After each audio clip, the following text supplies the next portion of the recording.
재미와 감동이 있는 바람난 사연. 지금 바로 시작합니다. 어느 날 마을 사람들이 수군수군 거리기 시작한다. 서방도 없는 강천댁이 일꾼 하나 없이 비닐하우스 농사를 전과는 다르게 제법 혼자 잘 해나간다는 소문이었다. 그리고 언제나 머리끝에서부터 발끝까지 서방 없는 과부티를 그렇게 내던 강천댁이었는데 요새는 왜 이렇게 얼굴에서 미소가 끊이질 않고 마치 서방이라도 있는 안악처럼 보이던지 분명 뭔가 좋은 일이 있는 게 분명해 보였다. 그래서 강천댁과 친하기로 소문난 풍산댁이 강천댁네 집에 찾아가 봤더니 문은 굳게 닫혀져 있었다. 그리하여 비닐하우스로 일 나갔나 싶어 강천댁 하우스로 가보았는데 매서운 겨울바람 날씨에 하우스 쪽으로 다다르니 글쎄 입구부터 하우스 안에서 새어나오는 웃음소리가 끊이질 않는다. 분명히 과부돼서 혼자 살고 있으며 요새는 일꾼도 없어서 비닐하우스 일을 혼자서 다 해내는 강천댁인데 아니 마치 누군가와 대화라도 하듯이 저렇게 웃고 떠들다니. 풍산댁은 궁금한 나머지 비닐하우스 문을 살며시 열어봤고 하우스 안쪽 저 멀리 일하는 강천댁 뒷모습이 보인다. 그런데 강천댁 말고 누군가 또 있는 건지 보이지는 않지만 강천댁은 꼭 누군가와 대화하면서 일을 하고 있는 듯 하다. 풍산댁은 그런 강천댁을 조심스레 불러보았는데 그 모습에 놀란 강천댁은 일하다 말고 허둥지둥 자리에서 일어서며 풍산댁이 있는 쪽을 돌아본다. 그러면서 뭔가에 놀란 듯 자네가 여기 웬일이냐며 자기가 곧 하우스 밖으로 나갈 테니 어서 비닐하우스 밖으로 나가서 기다리라고 보채는 강천댁. 그런 행동이 좀 의아하게 다가왔지만 풍산댁은 하우스에 무슨 약이라도 쳐서 그런가 보다 생각하고 다시 비닐하우스 밖으로 나갔다. 그렇게 매서운 겨울 날씨에 밖에서 3분 정도 기다리니 강천댁이 뒤이어 나온다. 강천댁은 마치 뭔가를 숨기는 듯한 표정과 말투로 아침부터 자기 하우스엔 웬일이냐고 묻길래 풍산댁은 그 모습이 너무나 수상하여 형님 대체 요새 무슨 좋은 일이라도 있냐고 물어본다. 그러자 강천댁은 서방 없이 혼자 사는 과부 여편네가 좋은 일이 있긴 뭐가 있겠냐며 그냥 못 죽어서 사는 게 다라고 하길래 풍산댁이 하는 말이 그런데 아까 하우스 안에서 누군가랑 웃고 떠드는 소리를 분명히 들었는데 대체 누구랑 그런 거냐고 묻는다. 그러자 강천댁은 이에 놀라며 자기가 언제 그랬냐며 그냥 자네가 헛것을 받거나 아니면 라디오 틀어놓고 작업하다 보니 라디오 소리 듣고 그런 거 아니냐면서 당황해하는 거다. 낌새가 수상한 게 아무래도 뭔가 있는 것 같다. 분명 뭔가를 숨기는 느낌이다. 앞서 말했듯 강천댁도 과부로 살고 있지만 사실 형님 동생하며 지내는 풍산댁 역시 과부로 살고 있는 처지다. 그렇다 보니 요 근래 마치 남정네라도 생긴 듯 혼자 싱글벙글 좋아 보이는 강천댁이 내심 수상하고 궁금해진 풍산댁이다.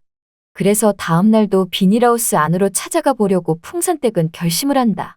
그리고 드디어 다음 날에 풍산댁은 강천댁이 있는 비닐하우스 안으로 찾아갔는데 이날도 역시나 입구부터 누군가와 강천댁이 대화하는 소리가 들린다. 그런데 그 상대 목소리가 분명 남정네 목소리 같긴 한데 뭐라고 하는지는 잘 못 알아들을 것 같다. 너무나 어눌한 느낌이다. 그렇게 풍산댁은 살며시 문을 열고 하우스 안쪽으로 들어갔지만 이번에는 소리를 내지 않았다. 하우스 안쪽 저 멀리 강천댁이 일하는 모습이 보인다. 그리고 누군가와 마치 떠드는 듯한 모습이다. 살금살금 강천댁이 있는 곳으로 한 걸음, 한 걸음. 드디어 강천댁이 있는 곳에 다다르고 강천댁을 부르려던 찰나 비닐하우스 농작물에 가려졌던 남정네의 모습이 여실히 드러난다. 풍산댁은 그 남정네와 함께 일을 하는 강천댁을 떨리는 입술로 불러보니 그 소리에 놀란 강천댁이 뒤를 휙 돌아보며 풍산댁 보고 대체 언제 온 거냐고 묻는다. 그러자 풍산댁은 방금 왔다며 그런데 형님 저 남정네는 누구냐며 놀란 얼굴로 묻길래 글쎄 그 광경에 이 남정네 또한 당황한 듯한 표정이다. 그런데 저 남정네 나이는 한 40대 초반쯤으로 보였고 얼굴에 수염도 가득한 게 꼭 외국 사람처럼 생겼다. 아니나 다를까 풍산댁을 보고 놀란 그 남정네가 어눌한 목소리로 안녕하세요 라고 말한다. 외국인이 틀림없었다. 사실 이 마을은 오래전부터 외국인을 금기시 해왔다. 더 나아가 외부인조차도 이 마을에 들어서는 걸 마을 사람들은 극도로 꺼려했다. 마을에서 제일 오래 사신 어르신이 살아있는 한 마을 금기와도 같았던 외국인을 이 마을로 들이는 건 절대 있을 수도 없는 일. 풍산댁은 대체 저 외국인은 누구냐며 안 되겠다면서 당장 마을 어르신에게 이 사실을 알리겠다고 말한다. 그러자 강천댁은 그런 풍산댁을 말리며 대체 왜 그러냐며 오래 머물지 않고 언제든 떠날 사람이라면서 풍산댁 보고 잠깐 얘기 좀 하자며 다 얘기해준다고 말한다. 그러면서 강천댁은 외국인 남정네 보고 라울 겁먹지 말고 여기서 잠깐만 하던 거 하고 있어 라고 말한 뒤 외국인 남정네가 있는 곳에서 좀 떨어진 비닐하우스 안에서 단둘이 얘기를 하게 되었다. 풍산댁은 대체 이게 다 어떻게 된 거냐고 물으니 강천댁이 하는 말이 한 달 전쯤 여느 날처럼 아침에 비닐하우스 안으로 들어와 일을 시작하려고 하는데 비닐하우스 안쪽 한켠에 웬 남정네가 쓰러져 있었다고 말한다. 그 남정네는 얼굴에 피칠갑을 하고 위태롭고 힘든 목소리로 도와달라고 말해서 당장 누군가에게 말하려고 하는 그 순간 갑자기 그 외국인 남정네가 더 이상 다른 사람들에게 알리지 말고 강천댁 자신 보고 도와달라는 소리를 했다는 거다. 강천댁은 안 되겠다 싶어 일단 그 사람을 미역하에 실었고 몰래 자기네 집으로 데리고 가서 정성스레 치료를 해주고 간호를 해주었다. 그런데 이 남정네 자세히 보니 얼굴도 뭔가 외국인처럼 생겼고 말투도 어눌한 게 뭔가 좀 달리 보였는데 며칠 후 좀 나아진 이 남정네가 하는 말이 정말 고맙다며 자기는 한국 사람이 아니라 아제르바이잔에서 온 외국인이라는 것이다. 한국에 와서 돈 좀 벌어보겠다고 왔는데 이리저리 안 좋은 사람들과 엮이게 되었고 급기야 어느 순간 쫓기는 신세까지 되었다면서 몸도 상하고 마음도 상해서 그냥 죽어버릴까도 생각했지만 그래도 살아서 고국으로 돌아가고 싶은 마음에 어떻게 하다 보니 여기까지 온 거라고 어눌한 말들로 라울이라는 그 남정네는 말을 이어나갔다. 그 말을 들으니 강천댁은 그가 너무 딱해 보였다. 그런데 한 가지 걸리는 게 있었다. 바로 마을의 금기였다.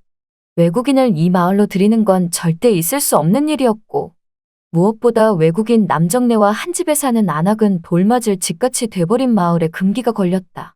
그렇다고 몸도 안 좋고 사정이 딱한 이 외국인 남정네를 내칠 수도 없어서 강천댁은 고민 끝에 그를 당분간 집안에 숨기기로 했다. 그렇게 그를 숨겨놓고 매번 비닐하우스 일을 하러 다녔는데 며칠이 지나고 라울은 이제 자기도 다 나았으니 자기도 이제부터 일손을 돕겠다고 하는 거다. 그러자 강천댁은 아니라면서 혼자서도 충분하다고 했지만 아니라면서 신세진 건 갚아야 될 거 아니냐며 극구 같이 나가서 일손을 돕겠다고 하여 라울은 비닐하우스로 가서 강천댁과 함께 몰래 일을 했고 그들은 함께 지내고 함께 일하면서 친해졌는지 매번 히히덕거리며 재밌게 일을 해나갔다. 그런데 영원한 비밀은 없는 법. 이 모든 걸 형님 동생하며 지내는 과부 동생 풍산댁에게 들키고 만 것이다. 풍산댁은 이 모든 얘기들을 다 들은 후 그런 일들이 있었냐며 너무나 안 됐다고 하는 거다. 그런데 저 외국인 남정네는 언제까지 있게 할 거냐고 물으니 강천댁은 거처가 정해지면 그때까지만 같이 있을 거라고 말한다. 그러자 풍산댁은 갑자기 강천댁에게 짜릿한 농담을 던진다. 형님 그런데 저 남정네 외국인이라서 그런지 힘도 좋고 잘생겼다며? 비록 마을의 금기와도 같은 남정네지만 잘해보라고 하는 거다. 여러분이 현재 듣고 계신 채널은 바람난 사연 채널입니다. 그 말에 얼굴빛이 붉어진 강천댁은 무슨 소리 하냐며 어서 가서 자네 하우스 일이나 돌보라고 말한다. 그리고 그 비밀 꼭 지켜달라며 만약 마을에 비밀 누설되면 자네는 영영 안 볼 거라고 말하길래 걱정 말라며 비밀 꼭 지킬 테니 몸 조심하라는 거다. 그렇게 하여 한시름 놓게 된 강천댁은 라울에게 다가가 걱정 말라며 잘 해결됐다고 말한다. 그러고 보니 라울이 참 잘생김과 동시에 다부지고 착해 보이고 비록 외국인이지만 어차피 서방도 없겠다. 새 서방으로 함께 살아도 괜찮겠다 싶었다.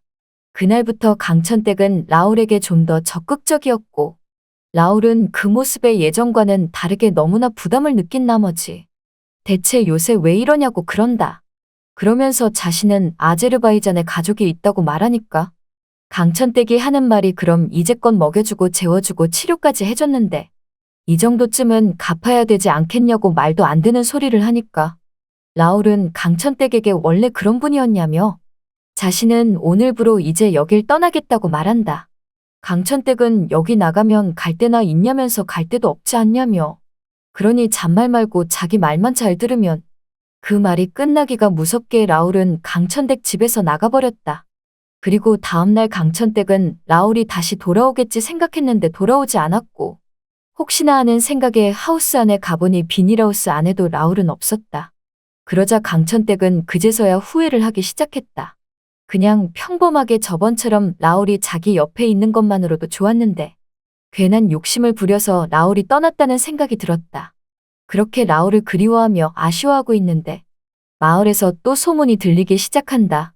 보니까 풍산댁이 어느 날부턴가 얼굴이 싱글벙글해져서 마치 과부 인생 처분하고 새 서방이라도 들인 모습 같다는 거다.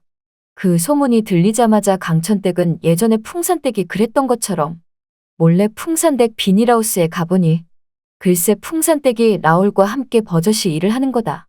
강천댁은 풍산댁에게 이게 다 어떻게 된 거냐고 물으니 그러지 않아도 때 되면 형님에게 말 다 해주려고 했다며. 아니 저번에 자기네 하우스 안에 숨어 들어왔길래 하는 수 없이 이렇게 함께 생활하게 됐다는 거다. 그래서 강천댁은 라울에게 말을 걸어봤는데 라울은 화가 안 풀렸는지 좀처럼 대꾸를 안 해준다. 풍산댁은 그 모습에 강천댁 보고 형님 걱정 말라며 자기가 며칠 더 같이 보내다가 잘 타일러서 강천댁 집으로 보내겠다고 말한다. 그 말을 금쪽같이 믿은 강천댁은 그렇게 라울이 돌아오기만을 기다리고 있었는데 어느 날 갑자기 울면서 풍산댁이 강천댁 집으로 찾아온다. 그래서 무슨 일이냐고 물으니 새벽에 짐 싸갖고 떠났다며. 라울이 말도 없이 떠났다고 하는 거다. 여기저기 대충 수소문 해보니까 수염길은 외국인이 터미널 쪽으로 갔다고 목격한 사람들이 있다는 거였다. 보니까 라울은 이 마을을 완전히 떠난 것 같았다. 참 일도 잘하고 건장한 사내였는데 한순간 이렇게 떠나보내고 나니 강천댁이나 풍산댁은 너무나 아쉬운 마음이 컸다.